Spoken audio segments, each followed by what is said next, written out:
Hi everyone, since I couldn't find any video making a comparison between Russian and Polish, I decided to do it myself, given also my enormous interest in this kind of topic. I decided to talk about the difference in complexity between those two languages, which are Russian and Polish, and try to decree which of those two is harder to study and also to speak. This video will be really long and detailed, so if you're interested in a specific part of the video, I would recommend you using the timestamps and just jump into it. So first of all, I wanted to give a little introduction about me, telling you that I've studied and I'm still studying those two languages. I first started with Polish and then I continued with Russian, and I could say I have a pretty decent level in both languages, so let's say I allowed myself to make this kind of comparison and to analyze both languages and try to understand as objectively as possible which language is harder when speaking it and when writing it and so on. However, for some of those things I had to look up online, so I'm gonna put them down in the description. Yeah, let's start. Let's start with the first point, which is fundamental in my opinion and in everyone's opinion to study a language and to fully understand it, which are resources when you start learning a new language. So when it comes to resources, we could say that Russian has a bigger advantage considering the amount of Russian-speaking people in the world. There are about 156 million Russian-speaking people in many countries, and moreover, Russian is the official language of countries such as Russia, Belarus, Kyrgyzstan, and Kazakhstan. However, Polish is spoken just in a few countries and is the native language of just one country, or maybe two. The first one is Poland, the second one is the UK. I would say that counts here. When it comes to textbooks, I would say Russian wins as well, considering the vast amount of textbooks available in that language. However, I would say that Polish has some good resources as well. One I would recommend, and that I've also recommended in other videos, is of course the books from by Oscar Zwan, who is an American, I think, writer. Yeah, he's from Pittsburgh, and so I really recommend them if you're gonna study Polish. Considering what I said earlier about the amount of Russian-speaking people in the world, of course there are going to be a lot more resources when it comes to Russian, and so you're going to be able to find anything about everything you desire, such as just like English. Let's continue with the second point, which is pronunciation, and in this case I would say Russian wins, at least at first, because when it comes to Polish you're going to find some big consonant clusters which aren't present, you can't find them in Russian, at least not that much. So, for example, in Polish, you're gonna find consonant clusters like sh, sh, zh, zh, and so on. Moreover, you're gonna find two nasal sounds, which are on and en. The on, for example, in the word ręką, which means with a hand, or en, for example, in the verb lubię. It should be pronounced as lubię. However, in general, Polish-speaking people tend to pronounce it like a, so like a simple hence it's gonna be lubię. However, we have a counterattack from Russian, because even though at first you can find it pretty easy after, of course, having learned the alphabet, you're gonna find a lot of exceptions that I'm gonna talk about later. Of course, I'm talking about the three word stress that, as I said, I'm gonna discuss about later.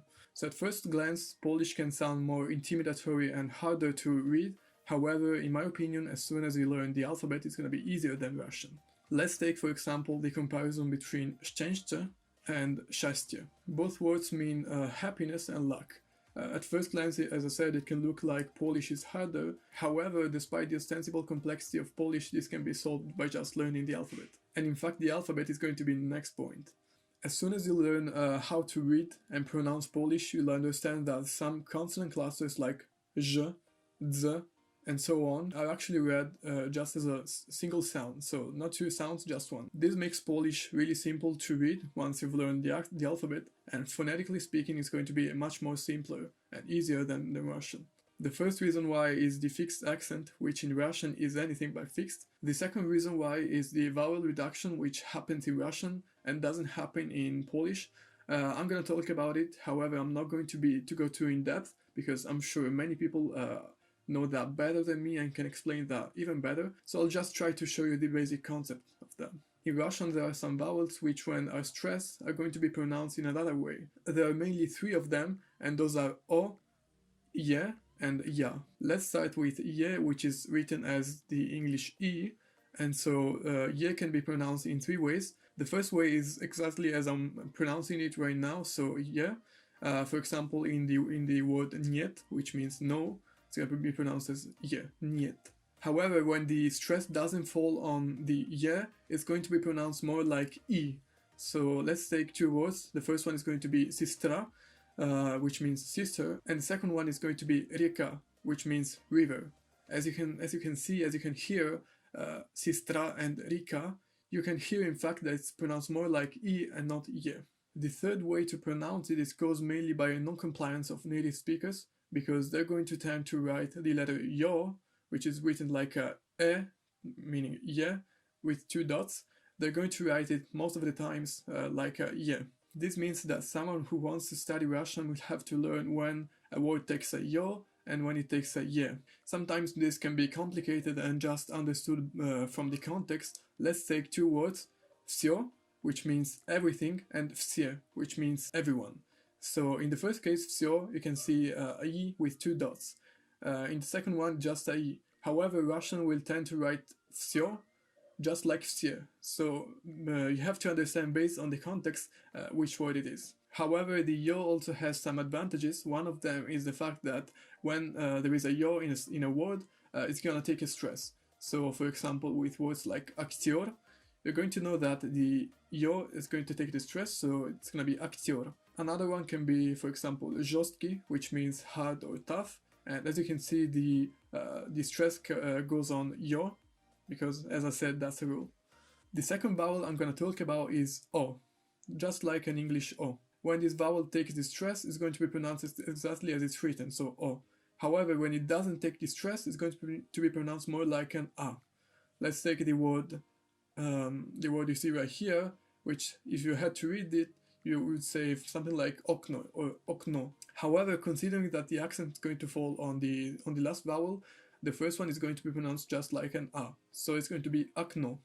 The last vowel I want to talk about is the ya, which as well can be pronounced in two ways, depending on the stress. So when it's stressed, it's going to be pronounced exactly like I said, so ya.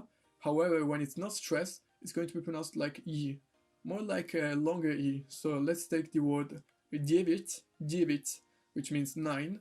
As you can see, I'm not saying девять, I'm saying more like девять. Another example can be яйцо, which means egg. I'm not saying яйцо, I'm saying яйцо, because the accent is going to fall on the O, and so the ya is going to be pronounced like a y. There is, however, another exception when it comes to vowel reduction, which is about the letter A. So in most cases, it's going to be pronounced just like A. However, in some cases, for example, let's take the verb начать, okay? In this case, it's going to be pronounced like A. However, if you say it in the past, in the feminine past, it's going to be она начала. So it's not, you're not going to pronounce it like начала, but more like начала. So it's going to be pronounced more like a E. So as I had announced earlier, the next point is going to be about the stress in both languages. So in my opinion, this is in fact one of the most crucial points which establishes a gap between those two languages and make Russian a lot more complicated, at least in this regard, compared to Polish. When it comes to stress, Polish is more simple and linear, and in 99% of cases, it's going to be on the second to last vowel in each word. However, there are some exceptions which I'm going to talk about now. There are merely two exceptions, and I'm going to start with the first one, which is verbs in the past, in the first and second person plural. So let's take, for example, a verb like robić, okay? So this is the conjugation of the verb robić, which means to do. And as you can see, in the first and second person in the past, it's going to be robiliśmy and robiliście, or robiłyśmy and robiłyście. As you can hear, maybe, the stress is not going to fall on the second to last vowel, but more like on the third to last. Because you have to take as an example the second person singular, so robiłem. As you can hear in robiłem, the stress is going to fall on I. So the same is going to happen for robiliśmy and robiliście and robiłyśmy and robiłyście. This happens with every verb in Polish, and however, Poles tend to actually say robiłyśmy or robiliśmy and so on, but that is considered a mistake. The second exception is about nouns that end in eka. Let's say, for example, muzyka, informatyka, matematyka, and so on. As you can hear, the stress is going to fall on the third to last vowel, and not on the second to last vowel. So let's say, for example, fizika. It's not going to be fizika, it's going to be fizika. Or matematica, not matematica. Or informatica, not informatica. And of course, this one as well is a mistake that many Poles tend to make. There are some exceptions. For example, let's take the noun języka. So even though this one ends in eka, the stress is going to fall on the y, on the e, because this is actually a declined noun. So the base form, the nominative form, is going to be język and not something ending in eka. This means that the genitive singular, which is języka, is going to be pronounced just like that. On the other hand, Russian has a three-word stress, which makes it a lot harder. It's like a really big obstacle which you have to try to overcome, and mainly at first it's going to be really hard to read everything in Russian. I had a lot of difficulties with it, as opposed to Polish, in which I was able to read everything even though I wasn't maybe even understanding anything at first, but I was able to read everything correctly because I knew that the stress would fall there, as opposed to Russian, in which you have pretty much to gamble and just try to guess how to pronounce it and where the stress is going to fall. As I said, of course you can gamble, however this can be a double-edged sword because there are some words which are written in the same exact way, however depending on how you pronounce them and so where you put the stress, they're going to mean something completely different from the other. Let's take two words. The first one is zamak and zamok. So zamak means castle and zamok means lock. The second example is even more drastic, and so let's take the word muka and the muka. Muka is going to mean torture, whereas muka means flower. So as you can see, the position of the stress can really turn around a word, making it mean something completely different. The conclusion, after having explained you the stress in both languages, is that reading in Polish is a lot easier than Russian, and in fact, I was able, as I already told you, I was able to read Polish pretty much as soon as I learned the alphabet. However, when it comes to Russian, I had many difficulties and I still have some sometimes. So personally, this was a really big disadvantage of Russian as compared to Polish, and I would say that it was hindering my progress even more than grammar, which is actually the next point. And as I said, now we come to the aspect which, objectively speaking, most distinguishes both languages, in complexity of course. So even though those two languages share a whopping 38% of vocabulary and the grammar rules are really similar between them, in fact getting the hang of Russian after having learned Polish was not hard at all, in my opinion. So despite those similarities, really Polish is full of exceptions, which Russian has as well, however not that big of an amount, which makes Russian really easier and more linear to learn compared to Polish, making your language learning experience a lot more pleasurable. So let's get to the differences. In general, both Russian and Polish are inflected languages, which means that they both have cases. However, Polish has 7 cases, in both singular and plural, as compared to Russian, which has just 6 cases. In my opinion, this extra case in Polish, which is the vocative case, is not that important. It's not going to be as much important as the other cases. That being said, that's a fundamental case if you want to speak perfectly and fluently, so of course you're gonna have to learn it. Moving on to the analysis of the differences between those two languages, Polish proves to be the harder language between those two. So Polish mainly shows an additional difficulty because of 4 things. The first one is nominative plural, the second one is genitive singular, then there is locative singular, and the last one is the conjugation of verbs in the past. So let's examine those aspects one by one, starting with nominative plural. So I'm going to take an example for both languages. I'm gonna take an inanimate noun.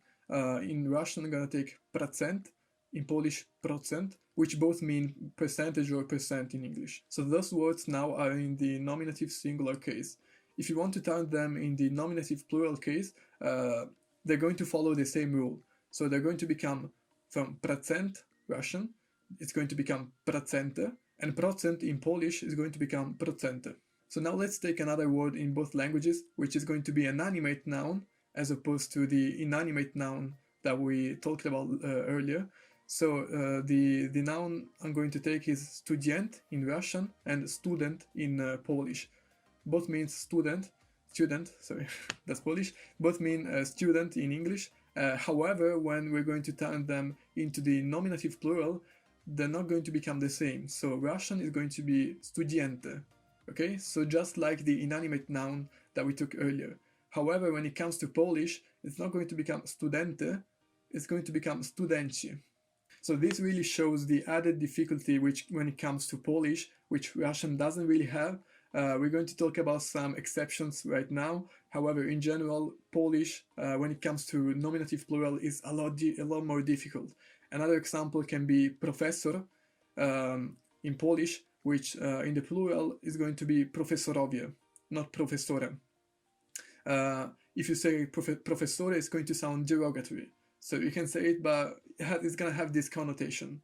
However, despite these complexities look a lot bigger in Polish, and they are, of course, there are some exceptions in Russian as well. So let's take, for example, the word profesor, which we discussed about Polish just 20 seconds ago. So even though we said that, for example, student is going to become studiente, there are some exceptions, just like professor. Those exceptions are mainly applied to people doing a particular job, such like professor or учитель or brać. And so let's take, for example, professor. It's not going to be professor, it's going to be professora. So as you can see, it's going to end in a and not in ö. And moreover, the accent is going to switch. So the free accent comes again, and even when declined, it's going to change sometimes. So let's talk now about genitive singular, which makes Polish a lot harder and striking, and if you will, even unpredictable. As opposed to Russian, in which all masculine nouns in the genitive singular case end with a, for example, student, it's going to be studienta. But this can also apply to inanimate nouns such as I said earlier, procent, it's going to be procenta. However, when it comes to Polish, it can vary. So sometimes it's going to end in u, sometimes in a. So in general, in Polish, all the animate nouns are going to end in a. However, there are some other inanimate nouns that are going to end in a as well. Let's take, for example, język, which means both tongue and language. Język, even though it's inanimate, is going to end in a in genitive. So języka. An example can be uczę się języka polskiego. I'm studying Polish, the Polish language. So there are, of course, some groups which can gather together all those exceptions, or pretty much most of those exceptions. However, there is no fixed rule about that. I'll put some examples right here. As I said, those are just some examples. There are going to be a lot more of them, but there are really too many to try to find an entire list about them. Another problem in Polish is the presence of semantically inanimate, but at the same time, grammatically animate masculine nouns. You probably missed the point, so I'm just going to explain it right now. So let's take, for example, the word tennis in Polish, which means tennis, and if we analyze it, we can find out that it's an inanimate noun because it's not connected to a human being or an animal. However, grammatically speaking, it's going to behave in a different way. This applies just in the accusative singular case. So let's take, for example, the sentence I like tennis, which is going to take a direct object, tennis, which in Polish is converted to the accusative case. In Polish, it's going to be lubię tenisa, a nie tenis, even though it's an inanimate noun, because grammatically speaking, it's going to be animate. So a Polish-speaking native is going to say lubię tenisa and not lubię tenis. It can be considered correct, however, pretty much no one is going to say it like that. In this case as well, most of these words are going to be part of defined groups. For example, the car brands are going to be part of this exception. Let's take, for example, Fiat or Mercedes. Both are going to be Fiata or Mercedesa. I'm going to take the verb lubić as I did with tennis, so it's going to be easier to understand. An example can be lubię Fiata and not lubię Fiat, and lubię Mercedesa and not lubię Mercedes. In this case as well, I'll put a little list right here with some exceptions, a few of them. Of course, as I said, it's really hard and pretty much impossible to find all of them, so I would say you have to settle for them. So the locative case is the last one I want to discuss. Even in this case, Polish is going to be harder because of the softenings, which you can't find in Russian, as well as some exceptions for nouns that end in k, just like język, g, like wróg, and h. You won't be able to find those exceptions in Russian. You're going to find some little exceptions in Russia, like w Krymu instead of Krymie, to say in Crimea and so on, but really there are not so many that will make it a problem for you, so don't worry. So I'll give you a practical comparison between Russian and Polish, taking a noun like mucha, which in both languages mean a fly, When we want to decline it to the locative case, when it comes to Russian, it's going to be muche, okay? So simply like that. But when it comes to Polish, from mucha, it's going to become musze, musze. So as you can see, the softening here has made its job, and you have to learn a lot of rules to master this kind of task. I'll put here an example of those softenings. Now let's take a noun like język. In Polish it's going to be język, in Russian język. Both are going to mean language or tongue. So if you had to follow the main rules, it would be in Russian językie, which is like that. If you had to follow this rule, in Polish it would be językie or języke or something like that. However, it doesn't work like this, and as I said, there are some exceptions for nouns that end in k, g, or h. So in the case of język, in the locative singular, it's not going to be języke or językie, it's going to be języku. An example can be w tym języku nie ma żadnych zasad, which means in this language there are no rules. As you can see, it's języku and not językie or something like that. We finally got to the last point, which really differentiates those two languages and makes Polish a lot harder. This is indeed the conjugation of verbs in the past. So I'm going to try to make a kind of summary of the differences between those two languages when it comes to the past. The biggest difference can be noticed in the past plural of every verb, because in Russian there is not going to be any difference between animate and inanimate. So the verbs are not going to work according to the noun. I mean, not to the animate and inanimate nouns, as opposed to Polish, in which you're gonna have to use a different conjugation depending on the noun. So if it's animate or inanimate. To make it easier, I'm gonna give you an example. So let's take a group which has at least even just one male person. There can be even 2 million girls. Okay, it doesn't matter. As long as there is this one male person, you're gonna have to conjugate the verb as an animate verb. So for example, to say they had fun, you're gonna say oni się bawili. However, if the group is just females or objects or animals or whatever of those three, you're gonna use the inanimate conjugation, which is one się bawiły. Okay, so not anymore oni się bawili, but one się bawiły. Another example can be with animates, so at least one male person. Oglądaliśmy telewizję. Okay? However, if it's just all girls, they're gonna say oglądałyśmy telewizję. Oglądaliśmy versus oglądałyśmy. On the other hand, this distinction doesn't exist in Russian, so it doesn't matter if it's just all girls, if it's all objects, all males, and so on. It's going to be said in the same exact way. To give you an example, I'm gonna take the verb pić, because it's really similar in both languages. So for example, in Polish, if it's a group with at least one male person, it's gonna be, for example, we drank, my piliśmy. If it's all girls, my piłyśmy. However, in Russian, you're just gonna say, doesn't matter if it's all girls or men or whatever, you're gonna always say my pili, and that's it. Another big difference which happens in the past, as you may have noticed right now, is the way they are conjugated. So in Russian it's going to be a lot easier. There are going to be just 3 main forms for all the past conjugations. So for example, with the verb pić, it's going to be just pil, pila, pili. With those 3 forms you can say everything about anyone. However, in Polish it's not going to be like that, so I'll tell you how it's going to be. Ja piłem, ty piłeś, on pił, my piliśmy, wy piliście, oni pili. If it's a group just of females or just a girl, it's going to be piłam, ja piłam, ty piłaś, ona piła, my piłyśmy, wy piłyście, one piły. So I'm gonna give you an ultimate example of this with the verb pić. For example, if you want to say we drank some water, in Polish you're gonna say piliśmy wodę. If there is at least one male. If it's all girls, piłyśmy wodę. In Russian, it doesn't matter, you're always going to say my pili wodu. Okay, so yeah, that's it. We finally got to the end of this video, and it was really long to plan. Of course, I just focus on the main different aspects of those two languages. There's pretty much an infinite amount of differences between them, so I couldn't cover them all. But I hope you like this video. I would say both languages are, objectively speaking, really hard. I would say Polish is a bit harder considering grammar. However, the difficulty of both languages really depends on the topic. That being said, I really hope you liked the video. If you did, please leave a comment. If you didn't like the video, leave a comment as well, telling me your opinion about it.